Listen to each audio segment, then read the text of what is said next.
दलित समाज को पहले भी इज्जत, मसावात, बराबरी का दर्जा इस्लाम ने दिया था और आज भी अगर उन्हें इसकी तलाश है, इसकी जुस्तजू है, वो चाहते हैं कि भाईचारा और बराबरी, मसावात का दर्जा उन्हें समाज में, मुल्क में और दुनिया में हासिल हो, तो इसका बेहतरीन सॉल्यूशन इस्लाम है। ये भी हुआ दलितों के साथ पूना शहर में कि उन्हें, क्योंकि वो दलित थे, अनटचेबल थे, इसलिए उन्हें रास्तों पर चलने का अधिकार भी नहीं था और चलते थे तो उन्हें हुक्म था कि अपने पीछे एक झाड़ू बांध के चले ताकि उनके कदम जहाँ पड़ते हैं, उनके निशान जो पड़ते हैं, वो निशान मिटते जाएं और किसी अपर कास्ट के पैर उस पर पड़कर भ्रष्ट और नापाक ना हो जाए। अशोक सिंघल साहब जो अब नहीं रहे, विश्व हिंदू परिषद के बड़े जिम्मेदार, उन्होंने कहा था दलित समस्या इस्लामी हमला औरों की पैदावार है। और फिर एक और बयान में उन्होंने कहा कि अस्पृश्यता इस्लाम की देन है। आप भी महसूस कर सकते हैं कि इससे बड़ा कोई झूठ इस मुल्क में नहीं हो सकता कि छूत छात का इस्लाम से भी कोई ताल्लुक है, छूत छात का इस्लाम से भी कोई लेना देना है। देश की सच्चाई सच छुपने नहीं देंगे। बिस्मिल्लाहिर्रहमानिर्रहीम। मेरे बहुत ही मोहतरम मुअज़्ज़ज़ दोस्त जनाब तेज सिंह साहब, गुलाम सरवर साहब, शबनम साहिबा और पत्रकार दोस्तों, मैं शुक्रगुजार हूँ जनाब तेज सिंह साहब का कि उन्होंने अपनी प्रेस कॉन्फ्रेंस में मुझे याद किया, इस वजह से कि मेरी किताब का भी वही मौजू है जो आज इस प्रेस कॉन्फ्रेंस का मौजू है, दलित समस्या जड़ में कौन। ये किताब मैंने 95 में लिखी थी और किताब लिखने के लिए मैं मजबूर हुआ इसलिए कि उस वक्त मुल्क में एक बहुत बड़ा झूठ बोला गया था, बहुत बड़ा झूठ। वो ये था कि दलित समस्या की पैदावार में, इसको पैदा करने में मुसलमानों का हाथ है और छूत छात इस्लाम की देन है।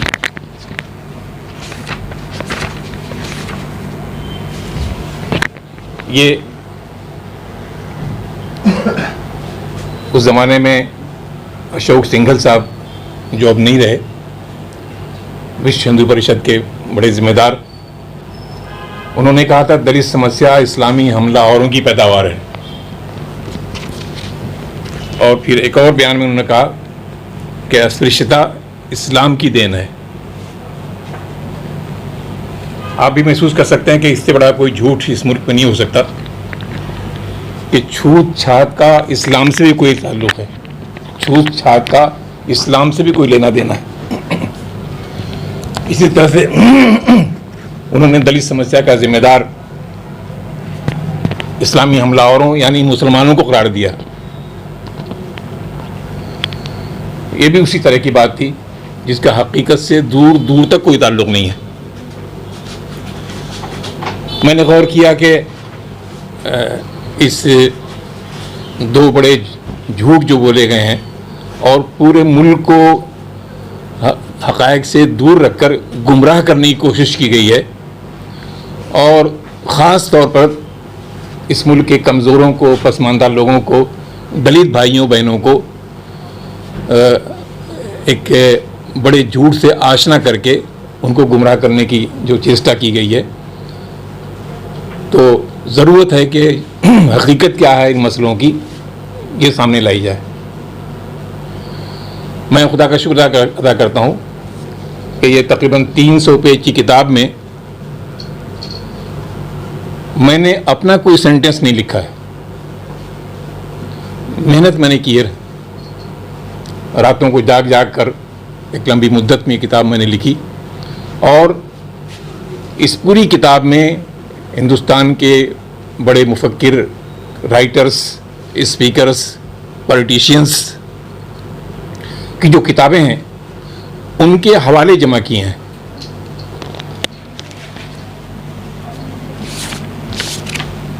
और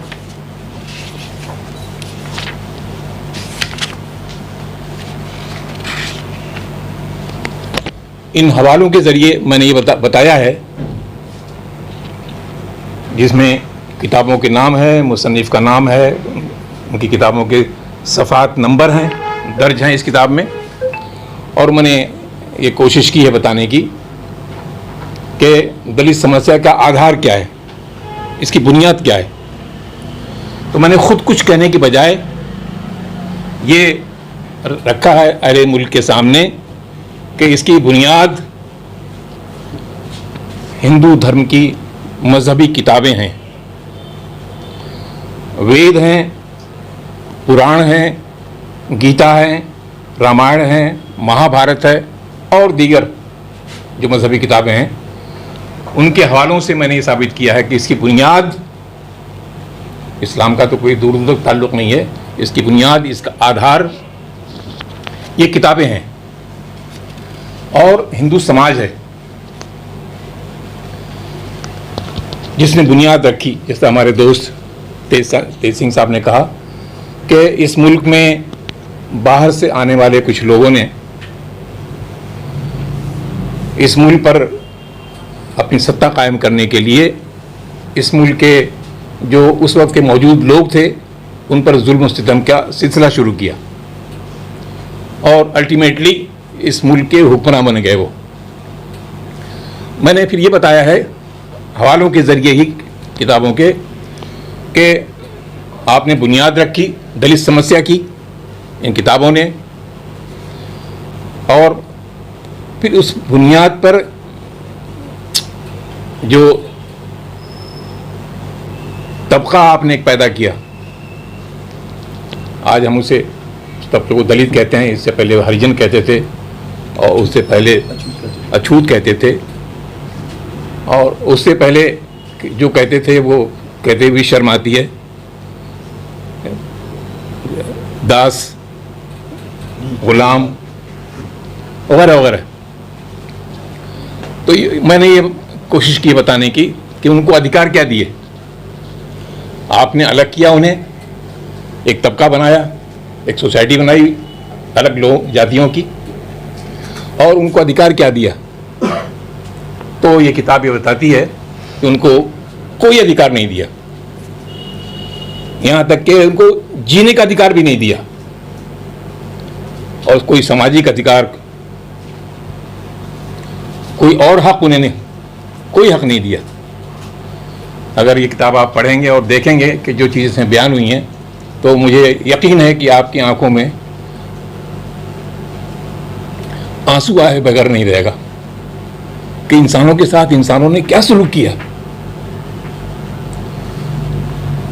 और फिर मैंने ये बताया है कि अधिकार नहीं दिया और फिर उनके साथ दमन किया, जुल्म किया, ज़्यादती किया, अत्याचार किया और उसकी हद कर दी और उसका सिलसिला हज़ारों साल से आज तक जारी है।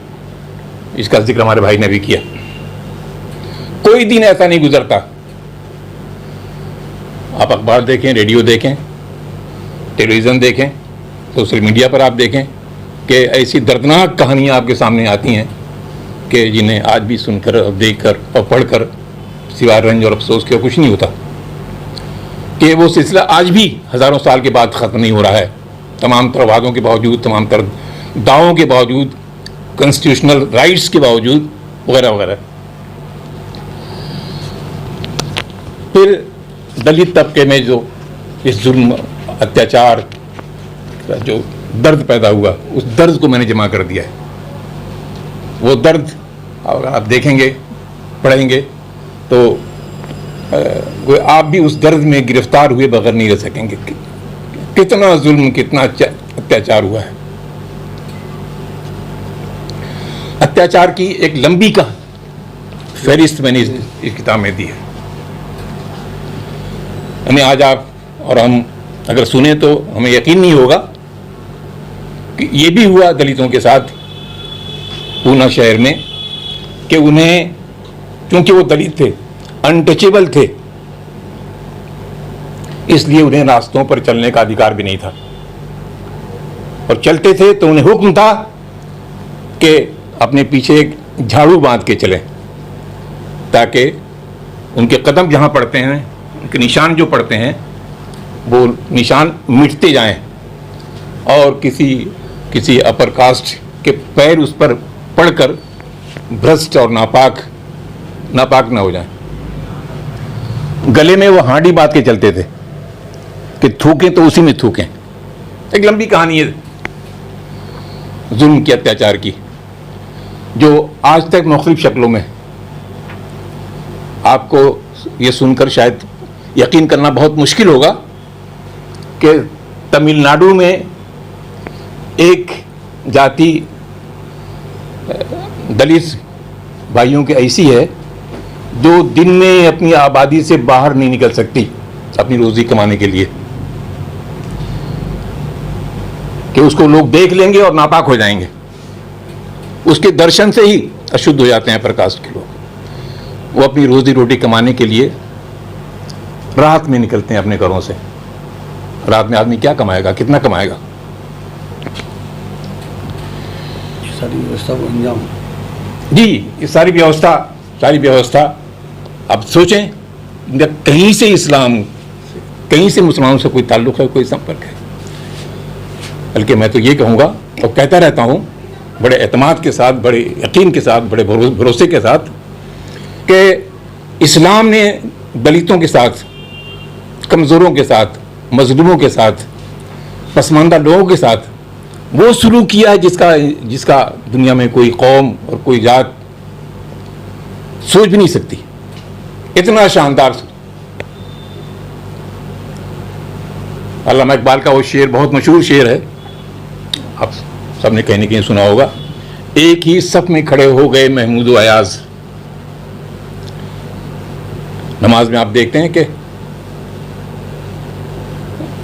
ज़ियाउल हक साहब आए थे पाकिस्तान से, जब वो प्रेसिडेंट थे।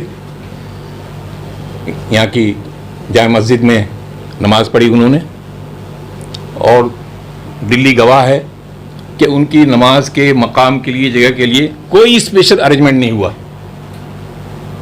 एक मुल्क के प्रेसिडेंट थे, बड़े आदमी थे, बड़े मुसलमान थे।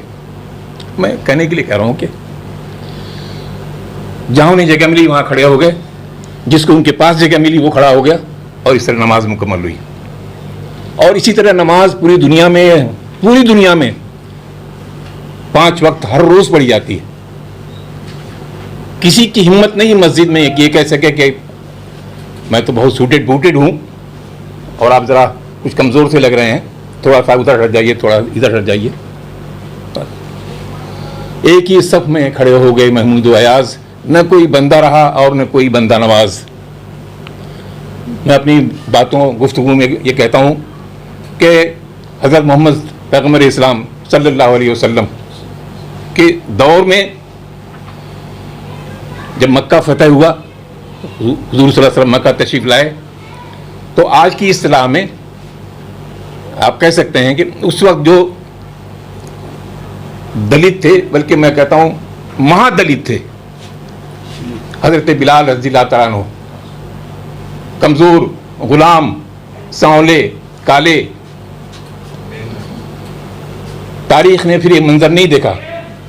हुजूर ने कहा, बिलाल चढ़ जाओ खाने काबा की छत पर, खाने काबा की छत पर चढ़ जाओ और अल्लाह की किबरियाई बयान करो, ला इलाहा इल्लल्लाह मोहम्मद रसूलुल्लाह। और ये हुआ। हज़रत उमर रज़ियल्लाहु तआला अन्हु, जो आज के मुख्तलिफ मुल्कों के बड़े बड़े प्राइम मिनिस्टर्स और प्रेसिडेंट्स से बड़ा मकाम और मर्तबा रखते थे, वो उन गुलाम को, हज़रत बिलाल रज़ियल्लाहु तआला अन्हु को, या सैयदी, ऐ हमारे आका, ऐ हमारे कायद, ऐ हमारे लीडर कह के पुकारते थे। इतनी इज्जत, इतना इकराम। तो दोस्तों बताओ कि इस्लाम का इन चीज़ों से कोई लेना देना नहीं है। इस्लाम ने तो एक राह दिखाई इंसानियत की, बराबर का दर्जा दिया। मसावात, भाईचारा, मोहब्बत, अपनाइयत की एक शानदार मिसाल कायम की, और इसकी बहुत तफसील है, इस पर किताबें बहुत सी हैं। मैंने आगे बताया है कि जो सिलसिला जुल्म का, अत्याचार का, ज्यादती का रखा गया, दलित भाइयों में, दलित कौमों में आक्रोश, गुस्सा पैदा हुआ और उन्होंने उसका इजहार मुख्तलिफ शक्लों में किया, उस आक्रोश का। और आखिरी चैप्टर इस किताब का, जिसमें मेरा कोई एक शब्द नहीं है, मेरा कोई एक जुमला नहीं है, मैंने हवालों से ये बात रखी है कि दलित समाज को पहले भी इज्जत, मसावात, बराबरी का दर्जा इस्लाम ने दिया था, और आज भी अगर उन्हें इसकी तलाश है, इसकी जुस्तजू है, वो चाहते हैं कि भाईचारा और बराबरी, मसावात का दर्जा उन्हें समाज में, मुल्क में और दुनिया में हासिल हो, तो इसका बेहतरीन सॉल्यूशन इस्लाम है।